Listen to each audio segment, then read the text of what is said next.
Assalamualaikum warahmatullahi wabarakatuh. Bersama kembali saya Ardia Sari, sebagai akan kota Kediri. Kali ini saya tidak sendiri. Saya akan ditemani oleh Ibu Rahma Sendiri, selaku guru agama Islam di SMP Negeri 4 Kota Kediri. Kali ini saya dan Ibu Rahma akan melakukan percakapan observasi sebelum melakukan observasi ke dalam kelas.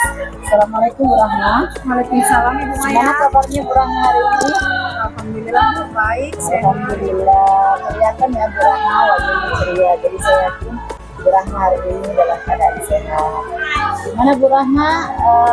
Siap kita bincang-bincang ke observasi ini? Insya Allah siap Bu Maya. Ya, Alhamdulillah. Jadi bincang-bincang ke observasi kita ini tujuannya adalah untuk memberi semangat kepada Bu Rahma, memberi penguatan supaya Bu Rahma percaya diri ketika akan ke observasi itu. Nah, dalam bincang-bincang observasi ini tujuannya adalah untuk melihat dan mengevaluasi proses pembelajaran yang sudah melakukan ya. Nah, dalam bincang-bincang observasi ini ada beberapa pertanyaan yang mau saya tanyakan kepada Bu Rahma. Siap Bu Rahma? Siap Bu Maya. Alhamdulillahirrahmanirrahim. Jadi pertanyaannya Bu Rahma, ketika Bu Rahma nanti melakukan observasi bersama saya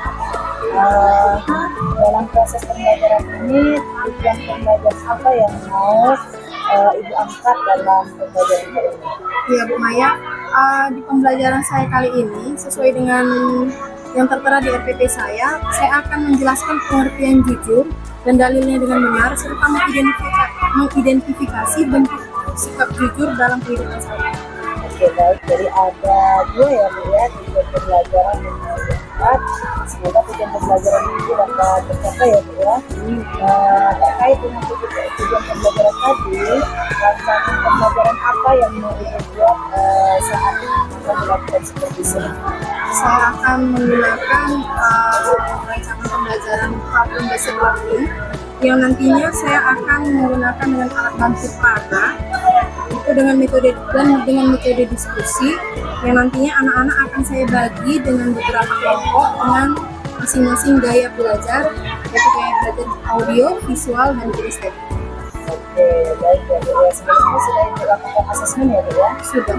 Ya, alhamdulillah. Jadi Ibu nanti akan menggunakan metode problem learning bagi siswa menjadi tiga kelompok, visual, kinesthetik, dan audio. Oke, baik sekali ya Bu. Kayaknya saya merasa tertantang ya Bu ya, ingin masuk ke kelas Ibu. Jadi pertanyaannya Bu Rahma, ketika Bu Rahma nanti melakukan observasi bersama saya, area apa yang akan Bu Rahma kembangkan dalam proses supervisi nanti Bu Rahma? Saya akan mengembangkan pembelajaran berdiferensiasi, yaitu berdiferensiasi konten, produk, dan proses. Jadi Ibu akan melaksanakan proses pembelajaran berdiferensiasi ya Bu ya. Ada 3 tahapan: produk, konten, dan proses. Oke, di area pengembangan nanti apa ya yang mau Ibu kembangkan areanya? Tujuan pembelajaran tadi, rancangan pembelajaran apa yang mau Ibu buat saat kita melakukan supervisi? Saya akan menggunakan rancangan pembelajaran problem based learning yang nantinya saya akan menggunakan dengan alat bantu praga itu dengan metode diskusi yang nantinya anak-anak akan saya bagi dengan beberapa kelompok dengan masing-masing gaya belajar, yaitu gaya belajar audio, visual, dan kinesthetik. Oke, baik ya Bu ya. Sebelumnya sudah dilakukan asesmen ya Bu ya? Sudah. Oke, alhamdulillah. Jadi Ibu nanti akan menggunakan metode problem learning bagi siswa menjadi 3 kelompok, visual, kinesthetik, dan audio. Oke, baik sekali ya Bu. Kayaknya saya merasa tertantang ya Bu ya, masuk ke kelas Ibu dari rancangan yang sudah dibuat. Nah, kira-kira Bu, apa yang ingin Ibu persiapkan dalam proses pembelajaran ini? Saya berusaha untuk menyiapkan LKPD, baru video pembelajaran yang saya unggah dari YouTube, PPT dan alat bahan pelajaran lainnya seperti Infocus, laptop dan sebagainya. Oke, baik sekali ya Bu ya. Ibu akan pakai LKPD, video pembelajaran, dan juga nanti menggunakan fokus ya Bu ya sebagai video pembelajaran. Luar biasa sekali. Semoga apa yang Ibu rencanakan untuk pembelajaran ke depan dapat terlaksana. Nah, kira-kira kapan nih saya bisa masuk ke kelas itu untuk mengajar supervisi? Jadwal mengajar saya ini kebetulan di hari Sabtu di jam pertama, kedua, dan ketiga itu di kelas 83. Oke, insya Allah nanti saya akan masuk ya Bu ya. Nah, bersama Ibu mengingat bagaimana proses pembelajaran yang dilakukan hari Sabtu di kelas 83 ya Bu ya. Jam pembelajaran 1, 2, 3. Oke Bu Rahma, terima kasih atas pendidikan kita hari ini. Nanti insya Allah hari Sabtu saya akan masuk ke kelas Ibu. Setelah saya melakukan supervisi, ada bincang-bincang lagi nanti Bu berobservasi ya Bu ya. Seperti setelah ini nanti akan kita jadwalkan sesuai dengan jadwal yang sudah ditentukan. Semoga pembelajaran yang direncanakan dapat berjalan. Terima kasih Bu Rahma. Terima kasih juga Bu Maya. Assalamualaikum warahmatullahi wabarakatuh. Waalaikumsalam warahmatullahi wabarakatuh. Iya, apa kabarnya anak ibu semuanya hari ini? Iya, baik. Alhamdulillah ya. Allah masih berikan kita hari ini kesehatan, kesempatan, keringanan langkah walaupun harinya hujan. Tapi Allah masih beri kita semangat yang luar biasa untuk belajar. Oke anak ibu, apakah ada hari ini yang kawannya nggak hadir? Coba dicek. Ada? Ada. Siapa namanya nak? Berapa orang? Ayo. Ada yang izin, ada yang sakit.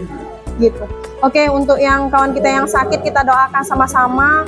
Semoga Allah segera beri kesembuhan untuk dirinya ya. Oke nak.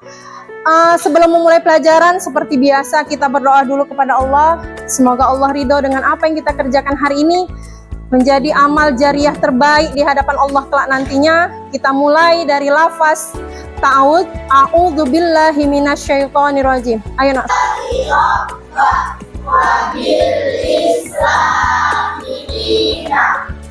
Bi Muhammadin nabiyya wa rasulah Rabbil zidni ilma warzuqni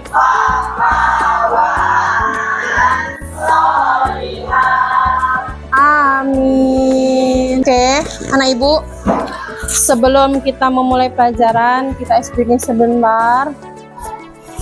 Dah.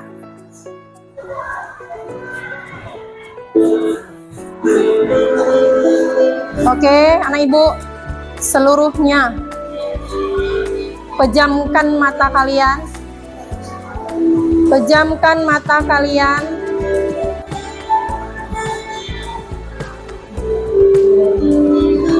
Relax. Relax.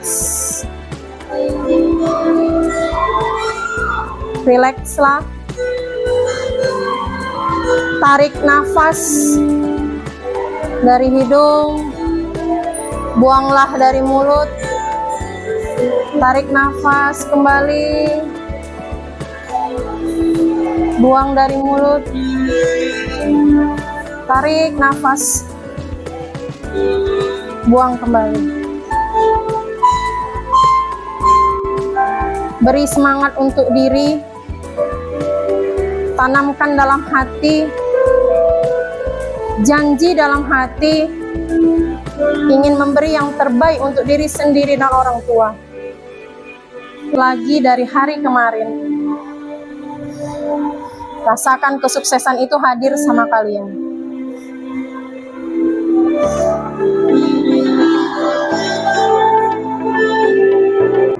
Oke, anak ibu, hari ini materi kita adalah mengenai jujur. Kalau yang materi yang lalu apa ya? Siapa yang tahu? Siapa yang ingat materi kita yang minggu lalu apa? Iya, pintar. Amanah. Masih ingat tentang amanah? Masih, alhamdulillah. Jadi hari ini materi kita masih berkaitan sedikit-sedikit dengan amanah. Jadi amanah dengan jujur itu beda tipis aja gitu. Ya. Jadi adalah menjelaskan pengertian jujur dan dalil yang berkaitan dengan jujur. Lalu tujuan pembelajaran kita adalah mengidentifikasi bentuk sikap jujur dalam kehidupan sehari-hari yang sikapnya tak jujur. Ya, bisa ya. Lalu tugasnya adalah menceritakan isi gambar yang kalian tempel di HVS. Bisa? Paham? Paham mana Ibu? Oke, berarti tugasnya yang pertama adalah menempelkan gambar. Lalu yang kedua adalah menjelaskan isi gambar tersebut. Oke ya, paham ya?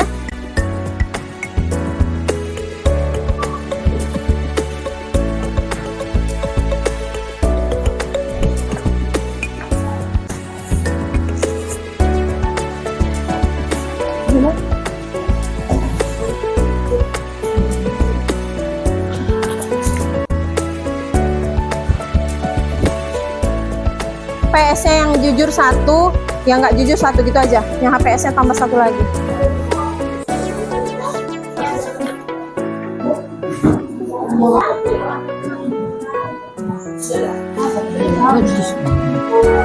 Nah, dipilah ada gambarnya dilihat, dicari mana yang kalian yang termasuk sikapnya jujur. Jujur itu ya. Nah, itu berarti masuk kemana? Ke sesi ini. Ceritakan. Ini apa coba? Coba kalian telah. Nol apa? Nah, berarti apa? Jujur.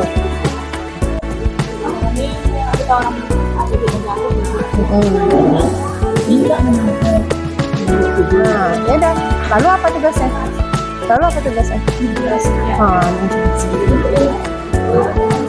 Ini.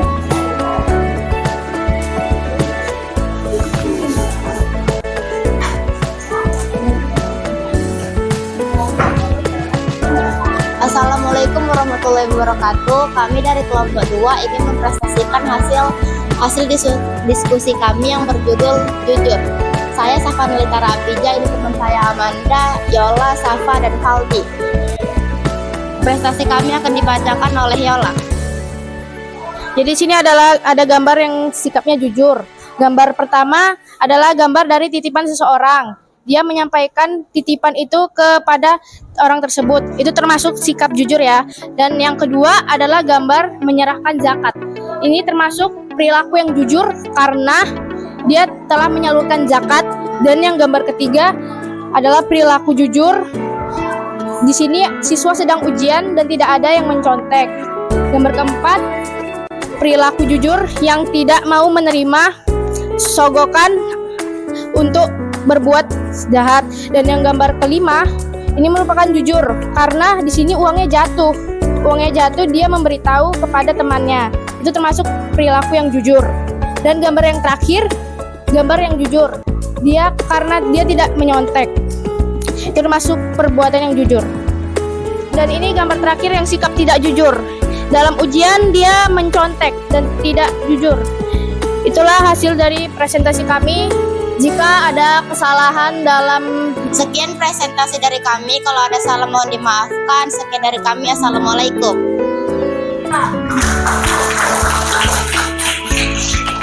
Warahmatullahi wabarakatuh.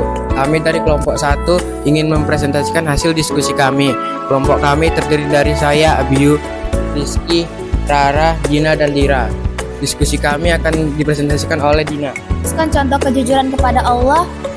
Mengerjakan perintah beliau itu jawabannya mengerjakan perintah Allah dengan niat yang baik dan tidak mengerjakan semua larangannya. Contohnya mengerjakan perintah Allah yaitu dengan sholat 5 waktu dan tidak melakukan larangannya seperti mencuri ataupun lain sebagainya. Yaitu yang kedua, apa itu jujur? Jujur dalam berpenampilan. Ayo, ini terkadang ada nggak kita yang kehidupan kita biasa-biasa aja, yang hidupnya sederhana, tapi penampilannya sok oka. Pergi main-main, pulang ke rumah, ditanya mama, jawabnya bohong. Pernah nggak? Misal ibu tanya gini, Valdi, kata mama ini, Valdi, kenapa pulang sekolahnya kok lama hari ini?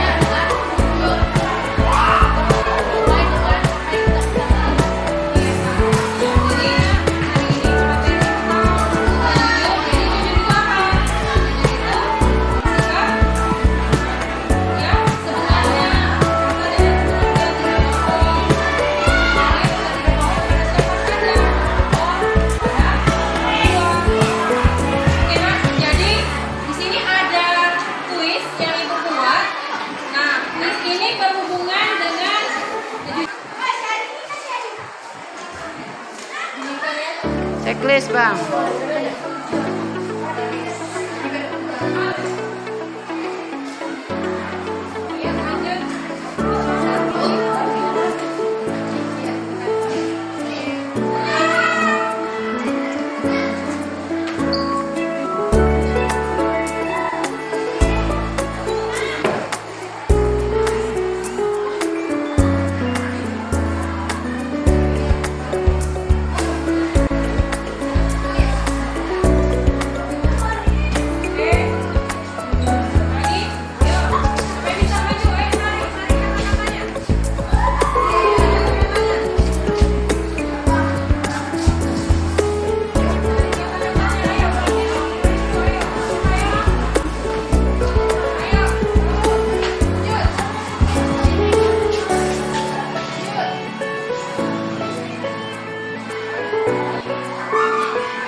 Assalamualaikum warahmatullahi wabarakatuh. Kembali dengan saya Armaya Sari, CGP Angkatan 8 Kota Kediri Unit Kerja SMP Negeri 4 Kota Kediri. Kali ini saya akan melakukan percakapan pasca observasi. Saya tidak sendiri, ditemani oleh Ibu Rahma selaku guru agama Islam di SMP Negeri 4 Kota. Assalamualaikum Bu Rahma. Gimana kabarnya Bu Rahma? Alhamdulillah sehat. Alhamdulillah ya. Kemarin Bu Rahma sempat sakit setelah 2 hari observasi, dan alhamdulillah hari ini kita bisa ketemu lagi. Ada beberapa pertanyaan yang mau saya tanyakan terkait proses pembelajaran di dalam kelas. Siap Bu Rahma? Insyaallah siap. Alhamdulillah. Nah, percakapan pasca observasi ini adalah evaluasi jalannya proses pembelajaran yang sudah Bu Rahma lakukan di dalam kelas. Nah, Bu Rahma, pertanyaan pertama, bagaimana perasaan Bu Rahma terkait dengan kegiatan proses pembelajaran di dalam kelas? Kalau ditanya perasaan ya Bu Maya, mungkin pertama saya sedikit agak tegang. Namun seiring berjalan waktu, alhamdulillah semua pembelajaran berjalan dengan baik. Bisa Ibu ceritakan bagaimana area pengembangan yang sudah Ibu lakukan dalam proses pembelajaran kemarin? Iya Bu Maya, yang pernah kita obrolkan kemarin, rencana saya itu kan membagi kelas tersebut menjadi 3 kelompok karena pembelajaran berdiferensiasi. Jadi saya mau membagi kelompok audio, visual, dengan kinestetik. Namun sebelum kita melakukan observasi kemarin, saya melakukan asesmen kepada siswa. Ternyata di dalam kelas tersebut terdapat dua gaya belajar saya temui di situ, yaitu visual dengan kinestetik. Oke, baik. Jadi setelah Ibu melakukan asesmen, hanya ada dua kelompok ya Bu ya, visual dan kinestetik. Baik Bu. Nah, menurut Ibu Rahma, apalah kendala yang dihadapi saat proses pembelajaran kemarin? Iya, kalau kendala yang saya lihat Ibu Maya, mungkin yang pertama adalah kendala waktu ya. Dan saya rasa sedikit kurang sih. Baru yang kedua adalah kurangnya keaktifan siswa. Ada sebagian siswa yang kurang aktif terhadap kelompoknya. Jadi mungkin dia merasa banyak teman yang lebih mampu, jadi membuat dirinya itu tidak biasa aktif. Jadi Ibu menghadapi kendala terkait dengan siswa yang kurang aktif ya. Iya. Nah, kira-kira bagaimana cara Ibu mengatasi siswa yang kurang aktif? Untuk kedepannya mungkin saya berusaha mencoba untuk bisa lebih memperbaiki lagi. Yaitu yang pertama mungkin saya lakukan motivasi terhadap siswa tersebut untuk bisa lebih membuat dia lebih semangat lagi belajar. Dan kedua mungkin saya untuk memantau perkembangan belajar mereka di setiap kelompok masing-masing. Terkait dari siswa yang kurang aktif tadi Bu, kira-kira penyebabnya itu apa ya? Mungkin penyebabnya karena dia merasa banyak temannya Bu Maya yang lebih mampu dari dirinya. Jadi mungkin dia merasa ya udah dihandalkannya lah temennya gitu, karena temennya tuh lebih bisa dari dirinya. Mungkin seperti itu Bu Maya yang saya tahu. Oke, jadi mungkin kedepannya Ibu akan memotivasi ya Bu ya, terkait dengan siswa Ibu yang kurang aktif. Baiklah Bu, semoga apa yang Ibu rencanakan pembelajaran ke depannya makin baik lagi ya Bu ya, sukses buat kita ke depannya. Kita doakan juga anak-anak kita ini semakin baik belajarnya, sehingga ke depannya anak-anak ini mendapatkan hasil dari proses pembelajaran ini Bu. Terima kasih Bu Rahma, mohon maaf apabila ada kesalahan. Assalamualaikum warahmatullahi wabarakatuh. Waalaikumsalam. Baik, terima kasih Bu Maya. Tadi sudah saya lihat bagaimana proses percakapan pasca observasi, ya, melihat area pengembangan ya, dari kognitif dan keterampilan. Nah, sebagaimana kita ketahui dalam proses coaching ada langkah yang harus kita lakukan, yaitu alur tirta. Ya. Jadi pertama dalam percakapan itu harus ada tujuan. Tadi saya lihat sudah berjalan dengan baik. Apa tujuan daripada percakapan itu? Nah, kemudian setelah itu mengidentifikasi area pengembangan apa yang mau dicapai. Ya. Tadi juga sudah berjalan dengan baik oleh Bu Maya dan Koci ya. Kemudian selanjutnya rencana aksi. Setelah kita mengidentifikasi hal-hal apa yang menjadi hambatan, setelah itu Koci menyampaikan upaya yang bisa dilakukan, ya, untuk menyelesaikan atau mencari solusi daripada hambatan itu. Nah, itu merupakan rencana aksi. Tadi sudah tergambar dari yang percakapan coach dan coachnya. Nah, yang terakhir adalah tanggung jawab. Tanggung jawab itu termasuk pada timeline ataupun kapan itu mau dilaksanakan, waktunya. Nah, tadi langsung disampaikan oleh Koci, oleh Ibu, bahwa itu akan segera dilaksanakan sehingga pembelajaran di dalam kelas bisa terlaksana dengan baik. Jadi secara overall, secara keseluruhan, bahwa kegiatan percakapan pasca observasi ini sudah memenuhi alur tirta. Demikian Bu Maya, terima kasih.